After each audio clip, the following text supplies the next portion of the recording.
My spirit strikes again, motherfucker, and it will continuously strike. Like, I don't even know why it was even a question of the how or the way. It doesn't matter how. It does not matter how. I'm moving, motherfucker. I'm not working out.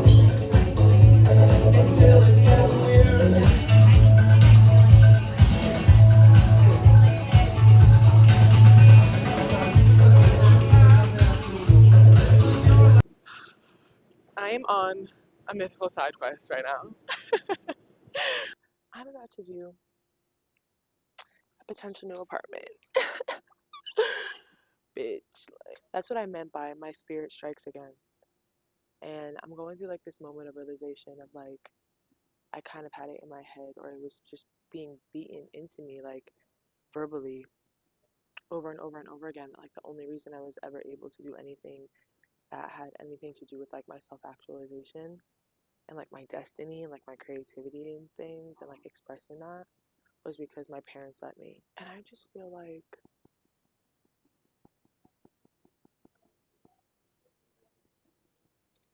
that's not in your hands, babe.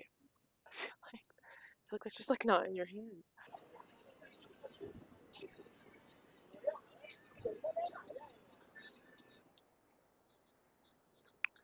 It's fucking cold and my boot is broken. Okay, let's talk about being in the chasm of life. What I call the chasm. What is the chasm? How are we going to define that? That is the space between where you're currently at and like your goal or like your next like preferred state. So for example, let's say you want to move.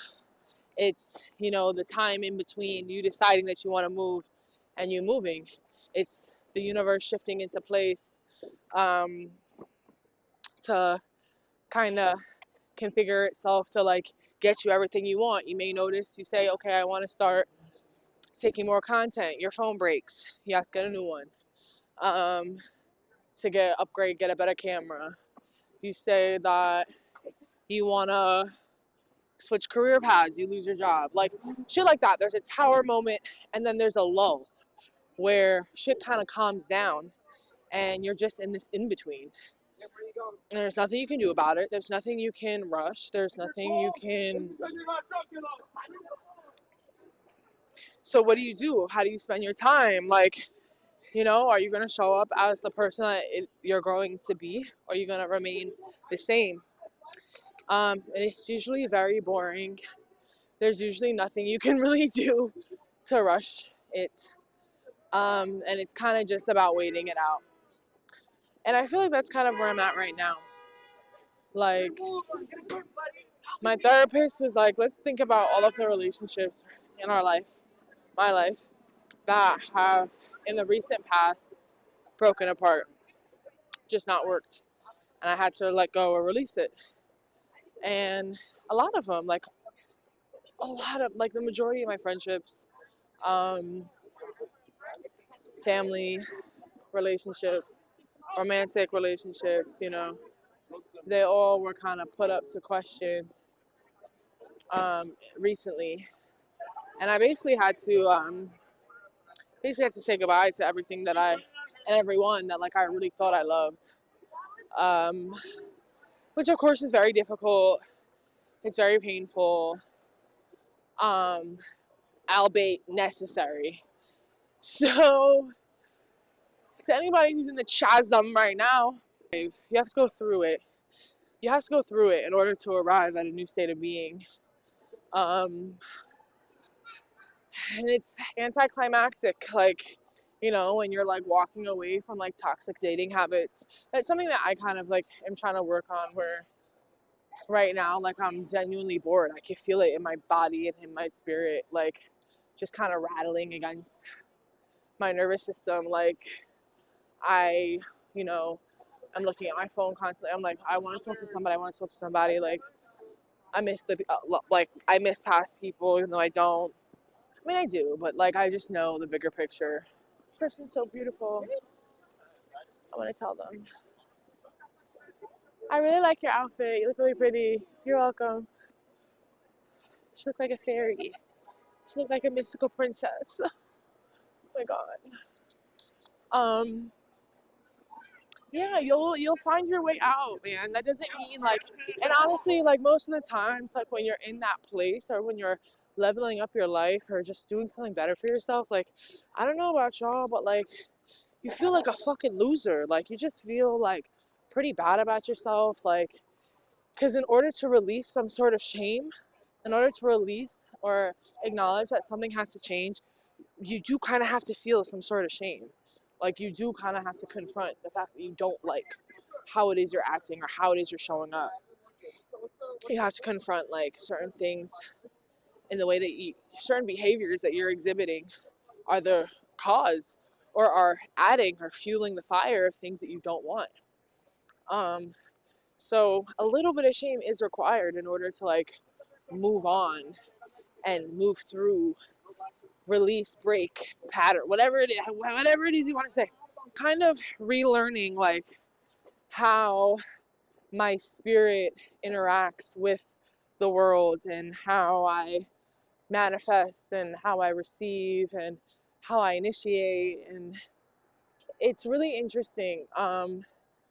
I read a book today about setting boundaries, and I was really focusing less on setting boundaries with other people. Like, yes, of course, that's why I picked up the book, but I kind of ended with like setting boundaries with myself. Like, like I'm not gonna energetically engage certain things. Like certain things I just like don't have to tell or share with other people because for the sheer simple fact that I don't want to continue to have these energy leakages.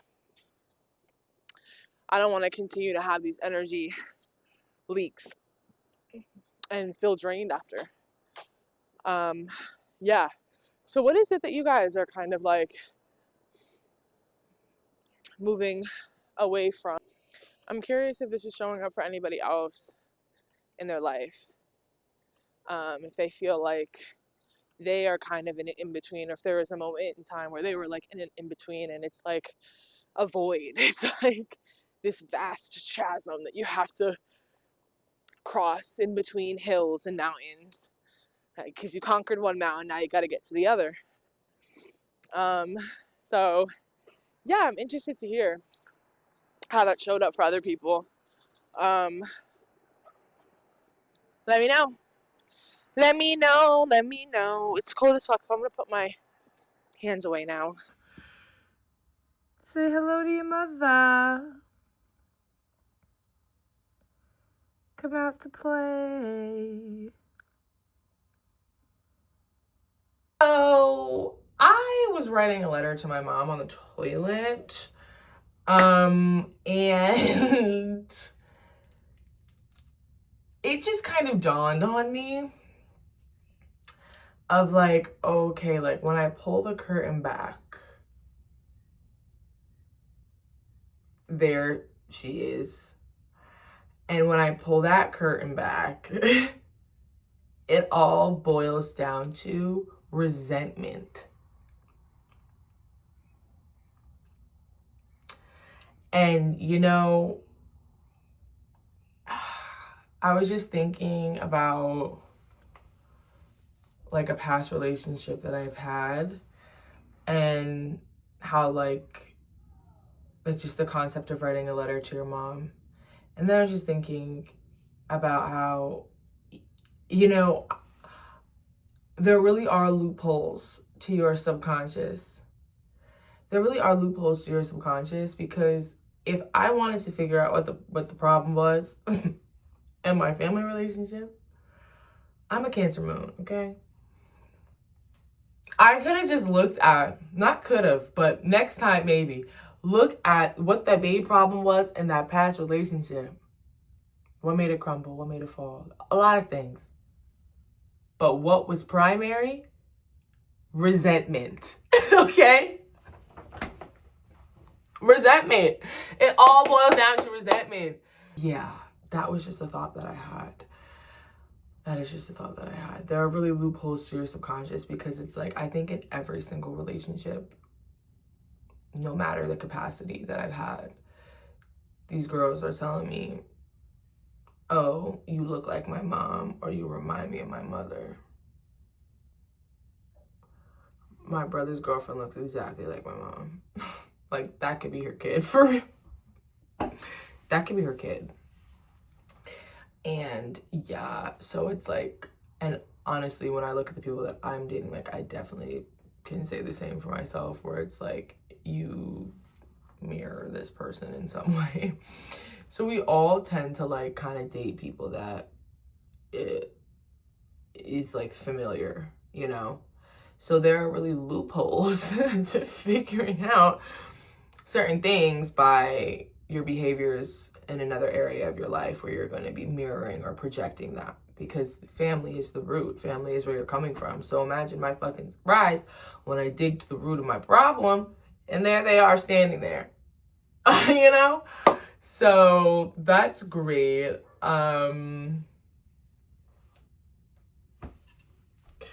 Let's keep going, I guess. Let's keep writing. My off days, like, I really get in my author bag. Like, I really get in my, like, writer, thinker bag. And I have to work through these emotions in order for me to, like, keep moving up. Like, I have to, you know? I have to dedicate time to that. So that's what I'm doing today. As well as packing my shit up. Packing my shit up, okay? I'm still trying to decide. The reason why I'm writing this letter is because I need to figure out how the fuck I'm going to tell everybody, like, hey, I'm moving out. And then, because then it's like, oh, whoa. I'm gonna miss living with my sister. It is a challenge. Oh, it's a challenge. But it's so fun. Like, it genuinely is so much fun. And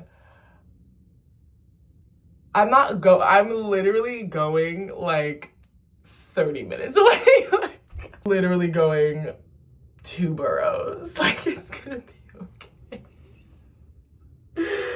It's gonna be okay. But it just feels like,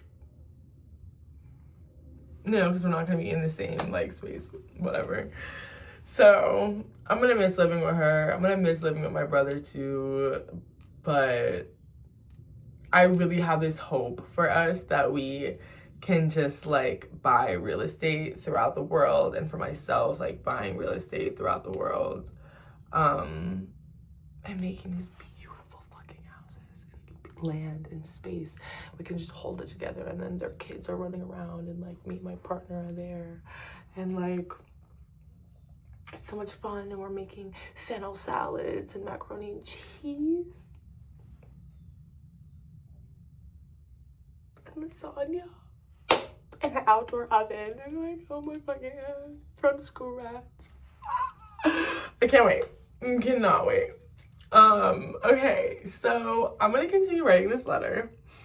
And also, like, me and my family were supposed to go to Sicily in the summer for Ferragosto, and I really want to go. I have every intention of going to Sicily in August for Ferragosto. I just want to be bronzed, like, with bikinis and swimsuits that I've made, with my red wine in hand and my anklets and my jewelry hanging off of me. And like a nice little belly chain with like maybe a red, oh, ow, like, get into it. And then we're in the caves. We're in the caves, and we're swimming around, and we're going to brunch, and we're wearing dresses and little heels, and we're doing, oh my god, I just want to go. I want to go. So I need everybody to get their shit together, because, like, yeah, the choice is really up to, the choice is genuinely yours. Like, but if you continuously cross my boundaries, the distance is just going to continue to increase. The more that my boundaries are crossed, the distance is just going to continue to increase. And that just is what happens in relationships. So, yeah. We're back. We're gonna start with my books. because I have quite a few of them. These I will be taking with me. I don't know why they're over here. Okay. So the first one is the Rihanna and A$AP Rocky W magazine. Definitely gonna take this. Yeah, definitely taking this with me. Take this. Oh my god, is a definite take. Oh my gosh, it's the Twilight Complete Illustrated Movie Companion. And a really good friend of mine got this for me at like my first market. And the person next to me that was vending, like, was selling it, and they were like, oh my god, Alyssa, look at this. And I was just like so busy and like not really focusing on like buying things. I was just like, oh my god, that's so funny. But I didn't like go back and get it. And they got it for me, and then we were all going to dinner, and like, they're like, I just want to give this to you for. Yeah, definitely take. I know I'm gonna be taking all of them, but we're just gonna go through the stuff that I have. Okay, bless the daughter raised by a voice in her head. Oh my god. Maybe I should read this. Mama, I made it out of your home alive, raised by the voices in my head.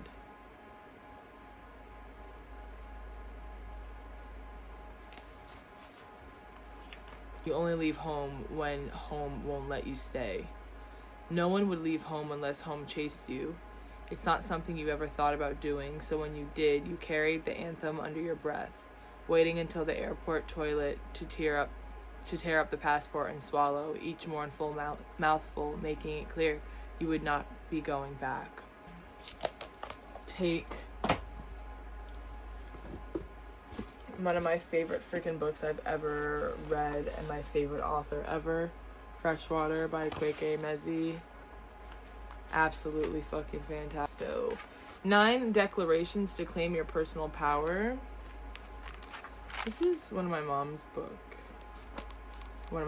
books, and I've had it for, like, my entire life.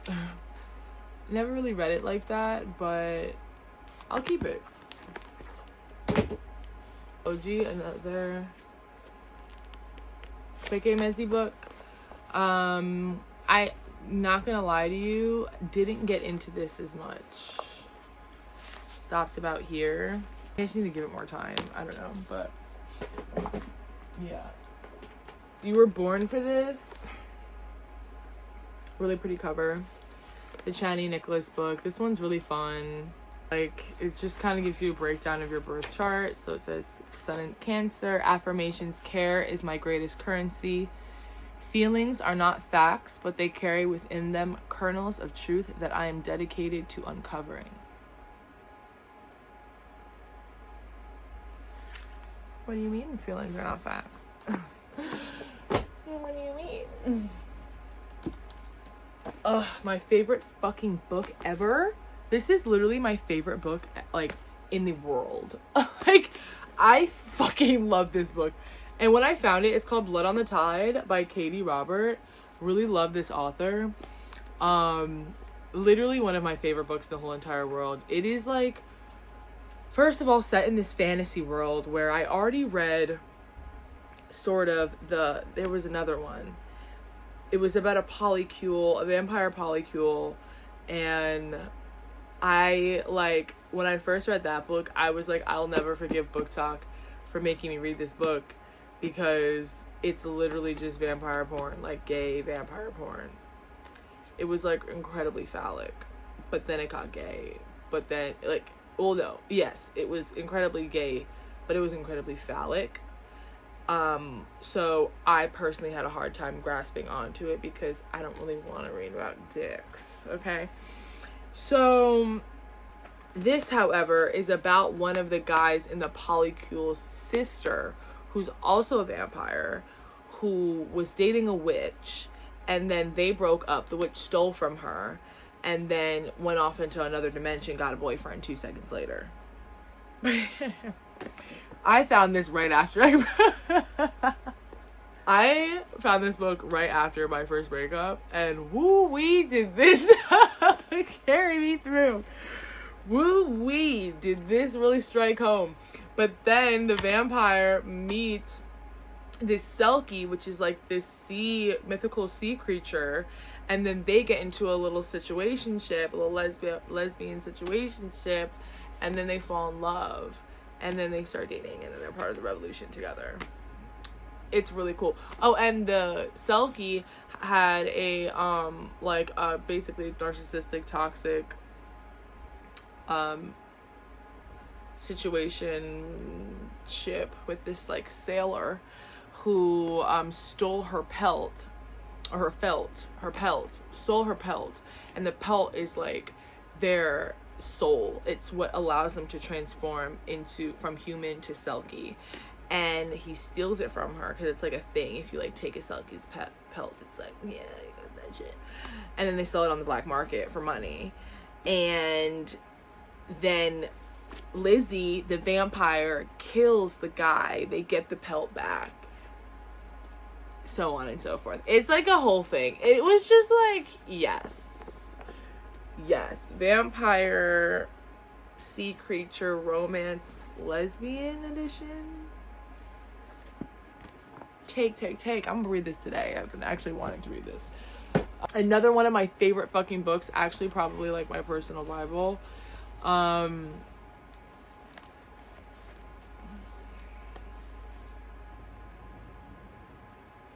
Dear Cynthia by Akwaeke Emezi.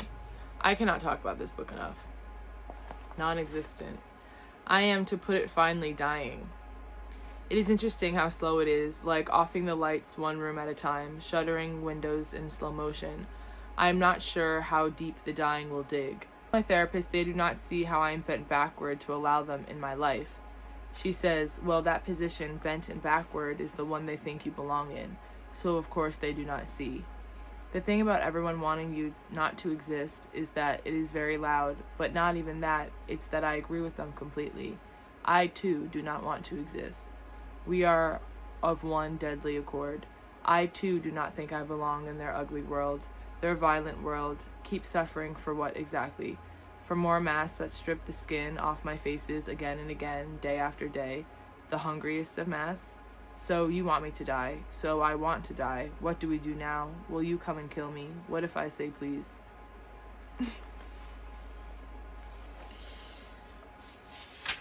Yeah. Close that up. Love this book. Oh, this one's cool. Art and Fear. This was a cool read. There's pens in every single one of my books. I love that. Observations on the perils and rewards of art making. This one was interesting. When I feel guided by the validation of others, return home. The only pure communication is between me and my work. That is a note that I wrote in here. Now we're getting into my personal writing archives. This is where it gets fun. This is where it gets fun. So I believe that I already ordered these in chronological order. But these are my journals from... this is probably like 2016. Okay, we've gotten somewhere. I'm trying not to just like throw shit into a bag, but I'm also like trying to figure out this storage, but I feel like I'm not going to be able to like really understand the space until I'm in the space. Trying to throw away as much shit as possible. Trying to organize as much shit as possible and be like kind of realistic about like if I am ever gonna wear this again, and if not, just like throwing it out or donating it. Like this would probably be something that I donate. It's like a scarf situation. I really haven't like worn it ever, really.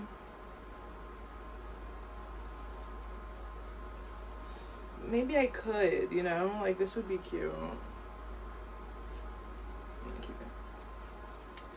Putting it in the summer pile. I'm having a hard time throwing some things away. But I feel like, again, once I'm there and in the space, like, I'm gonna have to, and that's just gonna be fine. Break time. And I